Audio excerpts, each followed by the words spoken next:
Everyone, मैं प्रिया यादव स्वागत करती हूँ आप सभी का आपके अपने YouTube channel GK boost your brain पर। साथियों, आज हम यहाँ पर लेकर आए हैं यूपी स्पेशल जीके सीरीज, जो कि उत्तर प्रदेश की आगामी सभी महत्वपूर्ण परीक्षाएं जैसे UP PCS, RO, UP triple SC, UP police आदि के लिए अति महत्वपूर्ण है। इस सीरीज में हम यूपी जीके के एक एक टॉपिक को वीडियो वाइज कवर करेंगे। चलिए सेशन स्टार्ट करते हैं। आज हम यूपी जीके का सिलेबस देखेंगे और जो इसका फर्स्ट टॉपिक है उत्तर प्रदेश सामान्य परिचय, उसको इसी वीडियो में कवर करेंगे। तो देखिएगा, सामान्य परिचय के अंतर्गत हम उत्तर प्रदेश राज्य, इसका पुनर्गठन, इसका प्राचीन नाम क्या था, पूर्व नाम जैसे कि संयुक्त प्रांत, राजभाषा क्या है, राजधानी प्लस राजकीय चिन्ह, इन सभी के बारे में जानेंगे।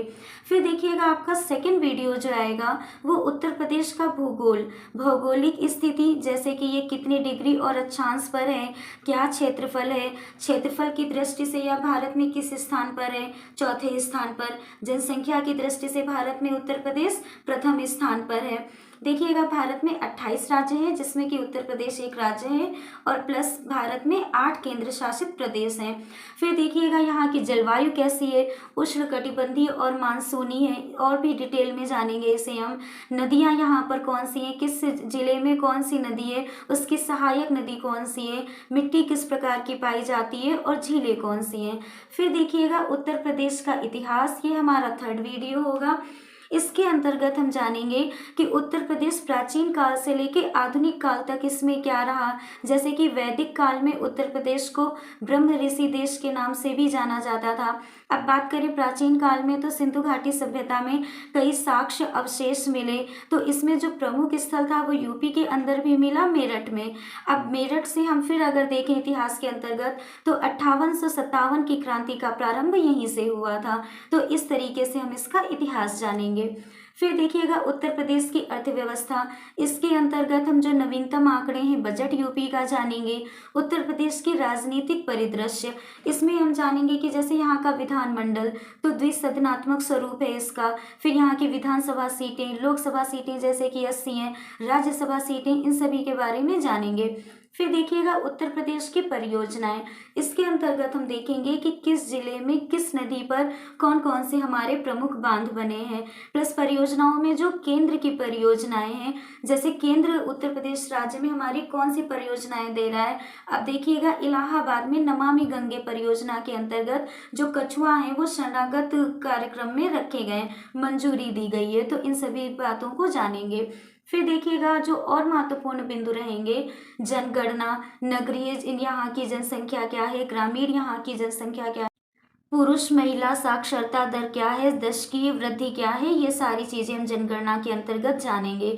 फिर देखिएगा, जनजातियाँ, जनजातियों में हम देखेंगे जैसे उत्तर प्रदेश की जो सर्वाधिक जनजाति पाई जाती है वो आपकी गोंड होती है। उसके बाद में आपकी एक जनजाति है थारू, इन सभी के बारे में जानेंगे। फिर देखिएगा, लोकगीत और लोक नृत्य, तो लोकगीत में भी कौन लोकगीत किस क्षेत्र में प्रसिद्ध है, जैसे आपका जो कजरी है और बिरहा है ये पूर्वांचल क्षेत्र में प्रसिद्ध है। ऐसे ही हम लोक नृत्य के बारे में जानेंगे। इन सभी की चर्चा एक एक टॉपिक एक एक वीडियो के साथ करते हुए हम लोग इस सीरीज को कंप्लीट करेंगे। फिर खेल एवं खिलाड़ियों के बारे में जानेंगे, संग्रहालय जानेंगे, जैसे कि आपका भातखंडे अकादमी है ये यूपी में है, जो प्रमुख संग्रहालय हैं वो कहाँ हैं ये जानेंगे। प्रमुख व्यक्ति और साहित्यकार देखेंगे, वन्य जीव विहार, राष्ट्रीय उद्यान जैसे कि दुधवा नेशनल पार्क, लखीमपुर खीरी, फिर आपका चंद्रप्रभा राष्ट्रीय उद्यान कहाँ है, चंदौली, ये जानेंगे। फिर देखिएगा, प्रमुख विश्वविद्यालय जैसे कि आपका बनारस हिंदू विश्वविद्यालय, इलाहाबाद यूनिवर्सिटी, प्लस राजकीय यूनिवर्सिटी कौन सी हैं, केंद्रीय विश्वविद्यालय कौन से हैं, इनकी चर्चा करेंगे। प्रमुख मेले एवं उत्सव, उत्तर प्रदेश में प्रमुख मेले कहाँ लगते हैं, उत्सव आपके बरसाना में लट्ठमार होली मनाई जाती है, इन विषयों पर चर्चा करेंगे। फिर प्रमुख स्थल देखेंगे, किस स्थल की कौन सी चीज़ें प्रसिद्ध हैं। फिर कृषि जानेंगे कि यहाँ पे रबी की फसलें, खरीफ की फसलें कब कौन सी होती हैं, उत्पादन में कैसा स्थान है, जैसे गन्ना उत्पादन में, गेहूं उत्पादन में यहाँ प्रथम स्थान है। फसलें हम यहाँ की देखेंगे। खनिज एवं उद्योग धंधे, खनिज में हम ये देखेंगे कि किस जिले में कौन से खनिज पाए जाते हैं, जैसे चूना पत्थर आपका मिर्जापुर और सोनभद्र में सर्वाधिक पाया जाता है। उद्योग धंधे में देखेंगे किस जिले के कौन से उद्योग धंधे महत्वपूर्ण है। जैसे आपका लखनऊ में फ्लोरी का जो का मतलब आपका होता है, फ्लोरी का वर्क है। फिर कानपुर में जैसे देखेंगे चमड़ा उद्योग है, सूती वस्त्र उद्योग, रेशमी वस्त्र उद्योग, चीनी उद्योग, ये सारे जानेंगे। परिवहन एवं संचार, इसमें हम देखेंगे कि जो आपका सड़क परिवहन है, रेल परिवहन है, जल परिवहन है, इन सारे के विषय में चर्चा करेंगे। अब देखिएगा हम यहाँ पर चलते हैं आपका कि सामान्य परिचय, जो इस वीडियो में हम अपने फर्स्ट टॉपिक को कवर करेंगे। तो ये है आपका उत्तर प्रदेश का मानचित्र। देखिएगा ये यहाँ से स्टार्ट होता है इधर नेपाल से, फिर आपका उत्तराखंड, हिमाचल प्रदेश, हरियाणा, दिल्ली, और फिर आपका राजस्थान, मध्य प्रदेश, ऐसे करते हुए झारखंड, बिहार, ये राज्य हैं जो इसकी सीमा स्थल से लगे हुए हैं, जुड़े हुए हैं। अब हम देखेंगे यहाँ के राजकीय चिन्ह। धीरे धीरे हम इसमें एक एक विस्तृत चर्चा और करेंगे सामान्य परिचय की। तो देखिएगा जो इसका राजकीय चिन्ह है वो एक वृत्त के अंतर्गत दो मछलियां बनी हुई हैं, तीर और कमान के साथ में। फिर जो राजकीय पक्षी है वो सारस या क्रौंच है। फिर जो आपका राजकीय पशु है वो बारहसिंगा है। राजकीय वृक्ष अशोक है। राजकीय आपका खेल हॉकी है और राजकीय पुष्प पलाश है। अब ये जो हमने यूपी का मैप देखा, इसे हम जिले वाइज आगे देखेंगे कि पूर्वी जिला कौन सा है, पश्चिमी जिला कौन सा है। यहाँ पर आपको यूपी का मानचित्र मैप पूरा दिख रहा होगा। हम सभी जानते हैं कि यूपी में 75 जिले हैं, 18 मंडल हैं और उत्तर प्रदेश की राजधानी लखनऊ है। अब यहाँ से जो क्वेश्चन बनता है वो देखिएगा कि उत्तर प्रदेश का आपका उत्तरी जिला कौन सा होगा। उत्तरी जिला, पूर्वी जिला, पश्चिमी जिला, दक्षिणी जिला। तो उत्तर प्रदेश का जो सबसे उत्तरी जिला है आपका नॉर्थ में जो है वो है सहारनपुर, याद रखिएगा यहाँ से। इसके बाद आप इधर देख लीजिएगा कि उत्तर प्रदेश का जो पश्चिमी जिला कौन सा है, तो वो है शामली, यहाँ से ये शामली याद रखिएगा। अब हम देखते हैं पूर्वी जिला और उसके बाद देखेंगे साउथ में कि आपका दक्षिणी जिला कौन सा है। तो देखिएगा पूर्वी जिला है आपका बलिया और दक्षिणी जिला आपका जाएगा ये सोनभद्र। ठीक है, तो यहाँ से हमने देखा कि उत्तर प्रदेश का जो उत्तरी जिला है वो सहारनपुर है, पश्चिमी शामली है, पूर्वी बलिया है और दक्षिणी सोनभद्र है। अब हम देखेंगे कुछ इंपॉर्टेंट फैक्ट्स। देखिएगा सामान्य परिचय। राज्य, तो राज्य का नाम क्या है, उत्तर प्रदेश। पहले इसको किस नाम से जाना जाता था, यहाँ पे जो एक एक फैक्ट है वो एक एक आपका क्वेश्चन बना है, पूछा गया है, इसीलिए ध्यान से देखिएगा। तो इसका पूर्व नाम था संयुक्त प्रांत और इसका पुनर्गठन, उत्तर प्रदेश का पुनर्गठन कब हुआ था, तो 1 नवंबर 1956 में। राजधानी लखनऊ है। राज्य दिवस, ये क्वेश्चन बनता है कि उत्तर प्रदेश दिवस कब मनाया जाता है, तो 24 जनवरी को प्रतिवर्ष, याद रखिएगा। क्षेत्रफल है इसका 2,40,928 वर्ग किलोमीटर। राजभाषा यहाँ की जो ऑफिशियल लैंग्वेज है यूपी की वो हिंदी है और प्लस जो दूसरी राजभाषा है वो उर्दू है। उच्च न्यायालय इलाहाबाद में है और लखनऊ में इसकी खंडपीठ है। कुल मंडल जिसे हम बोलते हैं तो वो है 18। टोटल जिले या जनपद वो है 75। विधान मंडल यहाँ का कैसा है, तो याद रखिएगा इंपॉर्टेंट है, द्विसदनीय है। फिर देखिएगा विधान परिषद के सदस्यों की संख्या। अभी हम लोकसभा, विधानसभा, विधान परिषद ये सब देखेंगे। तो उत्तर प्रदेश में विधान परिषद के सदस्यों की संख्या टोटल है 9, जिसमें आप 99 प्लस 1 एंग्लो इंडियन। अब जिन्हें एंग्लो इंडियन नहीं पता है तो वो जानकारी ले लें कि एंग्लो इंडियन वो होते हैं जैसे कि पहले प्राचीन काल में पहले हमारा क्या था कि ब्रिटेन से या यूरोप से जो अंग्रेज हमारे यहाँ आकर बस गए थे, तो वो यहाँ पर अपना काम भी करने लगे, व्यवसाय करने लगे। तो उन्होंने यहाँ की हिंदू महिलाओं से, जो हमारे भारत की थी, हिंदू या जो भी जाति धर्म से थी, लेकिन भारतीय महिलाओं से उन्होंने शादी कर ली। फिर अब वो तो ब्रिटेन या यूरोपीय थे, उन्होंने भारतीय महिलाओं से शादी की। फिर जो उनकी पीढ़ी हुई, उनके बच्चे हुए, तो भारत सरकार ने या जो संविधान है हमारा, तो उन्होंने उनको यहाँ पे दर्जा देने के लिए एंग्लो इंडियन का नाम दिया गया, ऐसे समझिएगा। तो विधान परिषद में सदस्यों की संख्या 100। अब देखिएगा विधानसभा के सदस्यों की संख्या तो टोटल होती है 404, 404 और +1 इसमें एंग्लो इंडियन होते हैं। लोकसभा के सदस्यों की संख्या 80। अब देखिए यहाँ से एक क्वेश्चन और बनता है कि सर्वाधिक लोकसभा सदस्यों की संख्या वाला प्रदेश कौन सा है भारत में, तो सबसे ज्यादा यूपी में ही सीट है लोकसभा की 80, याद रखिएगा। राज्यसभा सदस्य के सदस्यों की संख्या है 31। प्रथम मुख्यमंत्री, यूपी के सबसे पहले मुख्यमंत्री कौन बने थे? श्री गोविंद वल्लभ पंत। और प्रथम राज्यपाल कौन थे? श्रीमती सरोजनी नायडू। और प्रथम महिला मुख्यमंत्री, हम ये सब आगे पढ़ेंगे। अब देखिएगा स्थिति एवं विस्तार कि भारत के उत्तर में 23 डिग्री 52 मिनट उत्तरी अक्षांश से 30 डिग्री 28 मिनट उत्तरी अक्षांश तथा 77 डिग्री 3 मिनट पूर्वी देशांतर से 84 डिग्री 39 मिनट पूर्वी देशांतर तक हमारा उत्तर प्रदेश जो है वो स्थित है। अब देखिएगा सीमावर्ती राज्य या देश कौन से हैं जो उत्तर प्रदेश से लगे हुए हैं? तो उत्तर में है उत्तराखंड और हिमाचल प्रदेश, पश्चिम में हरियाणा, दिल्ली और राजस्थान लगा हुआ है, दक्षिण में उत्तर प्रदेश के मध्य प्रदेश और छत्तीसगढ़ लगा हुआ है, जबकि पूर्व में झारखंड, बिहार और नेपाल है। आकार इसका लंबवत है। अब यहाँ से फिर ये दो क्वेश्चन मोस्ट इंपॉर्टेंट बनते हैं कि उत्तर प्रदेश की पूर्व से पश्चिम लंबाई कितनी है, उत्तर से दक्षिण कितनी है? तो याद रखिएगा ईस्ट टू वेस्ट पूर्व से पश्चिम लंबाई 650 किलोमीटर है और नॉर्थ टू साउथ उत्तर से दक्षिण की जो है चौड़ाई या लंबाई वो आपकी 240 किलोमीटर है। अब यहाँ से देखिएगा राजकीय चिन्ह हमारा कौन सा? यूपी का, भारत का नहीं, ध्यान रखिएगा यूपी का। तो वो है आपकी मछली। फिर देखिएगा राजकीय पुष्प पलाश, राजकीय वृक्ष है अशोक, राजकीय पक्षी सारस अथवा क्रोंच, राजकीय पशु बारहसिंगा और राजकीय खेल है हॉकी। अब देखिएगा जनसंख्या, ये जो हम यहाँ पर जनसंख्या देख रहे हैं ये 2011 की जनगणना के अनुसार है। तो टोटल जो जनसंख्या है उत्तर प्रदेश की वो अब 19,98,12,341 है। फिर देखिएगा इसमें से जो पुरुष जनसंख्या है वो आपकी 10,44,80,510 है। ऐसे आप महिला जनसंख्या यहाँ से देख सकते हैं। लिंगानुपात देखिएगा कि 1000 पुरुषों पर 912 महिलाएं हैं हमारे यूपी में। साक्षरता दर जो है वो 67.7% टोटल साक्षरता दर है। उसमें से जो पुरुष साक्षरता है वो है 77.3% और महिला साक्षरता 57.2%। तो देखिएगा अभी भी महिला साक्षरता दर बहुत कम है, हमें इसे बढ़ाना है। अब देखिएगा जनसंख्या घनत्व कितना है यूपी का? तो 829 व्यक्ति प्रति वर्ग किलोमीटर यहाँ का जनसंख्या घनत्व है।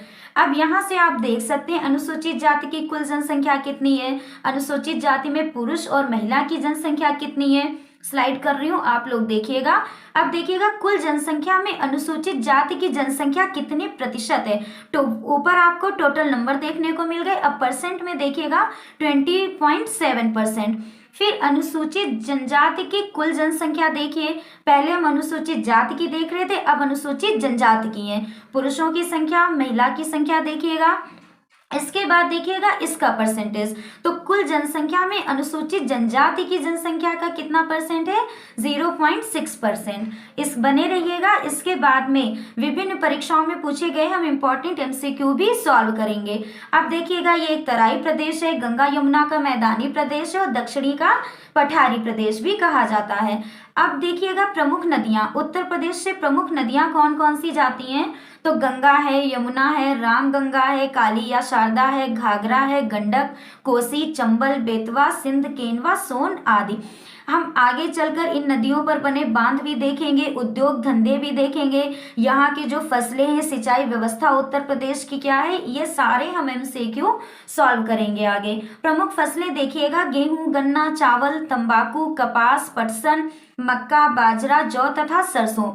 अब यहाँ से क्वेश्चन बनता है कि प्रथम स्थान किस फसल में उत्तर प्रदेश का प्रथम स्थान है, दूसरा स्थान है? तो गेहूं के उत्पादन में उत्तर प्रदेश का देश में, हमारे भारतवर्ष में प्रथम स्थान है यूपी का गेहूं उत्पादन में, तथा जौ के उत्पादन में दूसरा स्थान है। गन्ना के उत्पादन में उत्तर प्रदेश का देश में प्रथम स्थान तथा सरसों के उत्पादन में दूसरा स्थान है। अब यहाँ से देखिएगा प्रमुख फल हमारे यहाँ कौन से होते हैं यूपी में? तो आम, संतरा, माल्टा, नींबू, अमरूद, लीची, शफ्तालू आदि फलों के उत्पादन में यूपी का। फिर यहाँ से एक क्वेश्चन बनता है कि फलों के उत्पादन में क्या है? तो यूपी का प्रथम स्थान है। यहाँ से देखिएगा कि इंडिया के टोटल जो भी राज्य हैं उसमें क्षेत्रफल के हिसाब से यूपी किस नंबर पर आता है? तो एरिया के हिसाब से आप ध्यान दीजिएगा 4th नंबर पर आता है उत्तर प्रदेश। अब फर्स्ट नंबर पर कौन सा जाता है, तो राजस्थान। क्षेत्रफल के अनुसार फर्स्ट नंबर पर है राजस्थान, 4th नंबर पर है आपका यूपी। और यूपी के अंदर भी कौन से जिले क्षेत्रफल के हिसाब से सर्वाधिक बड़े हैं, तो क्षेत्रफल के हिसाब से लखीमपुर खीरी सबसे बड़ा जिला है, इस चीज को याद रखिएगा। और सबसे छोटा जिला क्षेत्रफल के हिसाब से भदोही आपका होगा।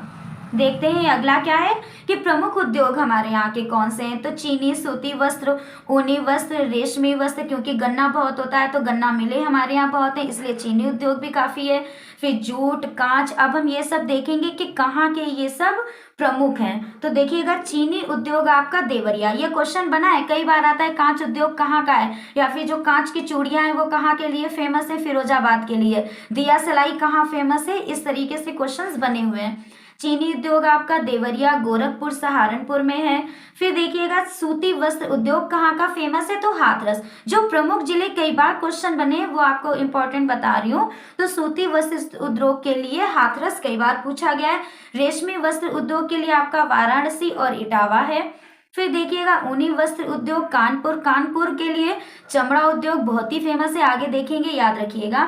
जूट उद्योग के लिए कानपुर व सहजनवा गोरखपुर में, जो कि ये कांच उद्योग कई बार आता है हमेशा, कभी आपसे मुरादाबाद देता है, कभी फिरोजाबाद देता है। तो देखिएगा जो कांच उद्योग है, कांच की चूड़ियां इलाहाबाद में नैनी प्रसिद्ध है वहां पे, और बाकी ये वाले जिले।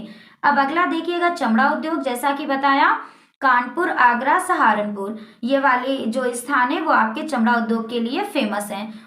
अब आगे चलते हैं। दिया सलाई, दिया सलाई के लिए आप बरेली याद रखिएगा। दिया सलाई के लिए, माचिस के लिए, इस उद्योग के लिए आपका बरेली काफी फेमस है। फिर यहाँ नीचे आप देखती जाइएगा स्लाइड में, कागज उद्योग और याद रखिएगा। कागज उद्योग के लिए आपका सहारनपुर व लखनऊ फेमस है, और सबसे ज्यादा सहारनपुर पूछा गया। एल्यूमिनियम के लिए रेनकोट मिर्जापुर का। अगला अब हम देखते हैं उत्तर प्रदेश के विभिन्न नगरों में आयोजित किए जाने वाले मेले। देखिए मेले व उत्सव भी बहुत सारे पूछे जाते हैं हर बार क्वेश्चन में, क्योंकि अब का जो ट्रेंड है पेपर का, उसमें आपका जीके में या करंट में जो यूपी का पोर्शन है वो अलग है। 9-10 क्वेश्चन तो आपके यूपी जीके से ही आते हैं, इसलिए ये सेशन हमारे लिए बहुत इंपॉर्टेंट है। अब देखिएगा माघ मेला इलाहाबाद, दादरी मेला कहाँ का फेमस है, बलिया का। राम बारात कहाँ की फेमस है, आगरा। रामनवमी मेला अयोध्या का। ताज महोत्सव देखिएगा आगरा का। नवरात्रि मेला विंध्याचल मिर्जापुर में। फिर कुंभ का मेला कब लगता है, प्रति 12 वर्ष पे लगता है एक बार, कहाँ, प्रयाग में। अर्ध कुंभ का जो मेला होता है वो प्रयागराज में कुंभ के 6 वर्ष बाद उपरांत लगता है। बटेश्वर का, बटेश्वर आगरा जिले में लगता है। यहाँ से जो आपका फिर से एक इम्पॉर्टेंट बनेगा वो है नौचंदी, तो मेरठ में प्रतिवर्ष नौचंदी मेला लगता है, याद रखिएगा। यदि आप हमारे चैनल पे नए हैं तो इसे सब्सक्राइब करें, और ये वीडियो पसंद आया हो तो लाइक और अपने अन्य साथियों के साथ में शेयर करें। अब देखिएगा विविध तथ्य। उत्तर प्रदेश के प्रथम मुख्यमंत्री श्री गोविंद वल्लभ पंत थे। उत्तर प्रदेश की प्रथम राज्यपाल श्रीमती सरोजनी नायडू थी। उत्तर प्रदेश विधानसभा के प्रथम अध्यक्ष राजश्री पुरुषोत्तम दास टंडन थे। उत्तर प्रदेश विधान परिषद के प्रथम सभापति चंद्रभान थे। उत्तर प्रदेश की प्रथम महिला मुख्यमंत्री श्रीमती सुचेता कृपलानी थी। उत्तर प्रदेश की एकमात्र आणविक परियोजना नरौरा बुलंदशहर है। प्रदेश का सबसे बड़ा औद्योगिक नगर कानपुर है। सबसे बड़ा दरवाजा बुलंद दरवाजा फतेहपुर सीकरी है। महात्मा बुद्ध ने अपना प्रथम उपदेश सारनाथ, जो कि वाराणसी से 10 किलोमीटर दूरी पर है, वहां दिया था। स्वतंत्रता का प्रथम संग्राम 1857 ईस्वी में मेरठ से प्रारंभ हुआ था। काशी विद्यापीठ में पठन पाठन 1921 ईस्वी में महात्मा गांधी ने आरंभ किया था। ये कुछ मेन पॉइंट्स हैं जो हमारे यूपीजी के सामान्य परिचय से रिलेटेड हैं। अयोध्या का प्राचीन नाम अयाज्या सा था। अब देखिएगा प्राचीन काल में कन्नौज कान्यकुब्ज के नाम से प्रसिद्ध था। अब आज के टॉपिक के हम कुछ इंपॉर्टेंट एमसीक्यू देखेंगे। जनसंख्या की दृष्टि से भारत में उत्तर प्रदेश राज्य का कौन सा स्थान है, तो देखिएगा पहला, दूसरा, तीसरा या चौथा। तो ये हम ऊपर भी डिस्कस कर चुके हैं कि जनसंख्या की दृष्टि से उत्तर प्रदेश का भारत में प्रथम स्थान है, और जब भी आपसे क्षेत्रफल की दृष्टि से पूछा जाए तो चौथा स्थान है। तो देखिएगा यहाँ पर हमारा ऑप्शन जाएगा जनसंख्या की दृष्टि से पहला स्थान है। अब हम देखेंगे नेक्स्ट क्वेश्चन। उत्तर प्रदेश राज्य की शासन संरचना का आधार क्या है। ऑप्शन फर्स्ट है आपका भारतीय संविधान, सेकंड राज्य कार्यपालिका, थर्ड राज्य विधानमंडल, फोर्थ उच्च न्यायालय। तो यहाँ से आपका ऑप्शन नंबर 1 भारतीय संविधान सही होगा। नेक्स्ट क्वेश्चन है आपका, उत्तर प्रदेश राज्य विधान परिषद के कितने सदस्य राज्यपाल द्वारा मनोनीत किए जाते हैं? तो यहाँ से आपका ऑप्शन नंबर डी 12 सदस्य मनोनीत किए जाते हैं, सही होगा। अगला प्रश्न है आपका, उत्तर प्रदेश के लखनऊ के अलावा और किस शहर को नवाबों के शहर के नाम से जाना जाता है? तो देखिएगा, नवाबों का शहर लखनऊ को कहा जाता है और उसके बाद जो जाना जाता है वो ऑप्शन नंबर डी है आपका रामपुर। अगला प्रश्न है हमारा, उत्तर प्रदेश के किस स्थान के बारे में यह मान्यता है कि वनवास के दौरान भगवान श्री राम ने यहाँ रात्रि विश्राम किया था और निषादराज गुहा से गंगा जल द्वारा पैर धुलवाना स्वीकार किया था? तो ये आपके ऑप्शन से नैमिषारण्य, नंदगांव, श्रृंगवेरपुर या देवगढ़। तो यहाँ से आपका ऑप्शन नंबर सी श्रृंगवेरपुर सही होगा। फिर अगला प्रश्न है, एशिया का सबसे बड़ा हॉल जिसे बड़ा इमामबाड़ा के नाम से जाना जाता है उत्तर प्रदेश के किस शहर में स्थित है? तो देखिएगा, जो आपका ये इमामबाड़ा है ये लखनऊ में स्थित है। फिर अगला प्रश्न है हमारा, उत्तर प्रदेश से प्रकाशित बनारस अखबार साप्ताहिक पहला हिंदी पत्र था। इसका प्रशासन काशी वाराणसी से कब शुरू किया गया था? तो ऑप्शन नंबर ए आपका सही होगा, जनवरी 1845 से, जनवरी 1845 से। अगला प्रश्न है आपका, केडी सिंह बाबू स्टेडियम उत्तर प्रदेश के किस शहर में स्थित है? तो इसका सही आंसर होगा option number C Lucknow. KD Singh Babu stadium Lucknow में स्थित है, क्योंकि लखनऊ राजधानी है तो यहाँ से आपके यूपी जीके के अंतर्गत क्वेश्चंस बन जाते हैं। अब देखिएगा, निम्न में से उत्तरी भारत का सबसे बड़ा औद्योगिक केंद्र कौन सा है? मेरठ, गोरखपुर, कानपुर या इलाहाबाद? तो सबसे बड़ा जो आपका औद्योगिक केंद्र है वो है कानपुर। अब अगला प्रश्न देखिएगा, स्पीड पोस्ट सेवा उत्तर प्रदेश में किस वर्ष शुरू की गई थी? तो ये आपकी ऑप्शन नंबर सी होगा, 1986 में शुरू की गई थी, 1986 में। तो आज हमने इस टॉपिक को कवर किया। अब मिलते हैं नेक्स्ट टॉपिक में उत्तर प्रदेश की भौगोलिक स्थिति के साथ में, और इस सीरीज को कंप्लीट करने में हमारे साथ बने रहिएगा। आपके जो भी सजेशंस हो वो हमें कमेंट बॉक्स में ज़रूर बताइएगा। Thank you.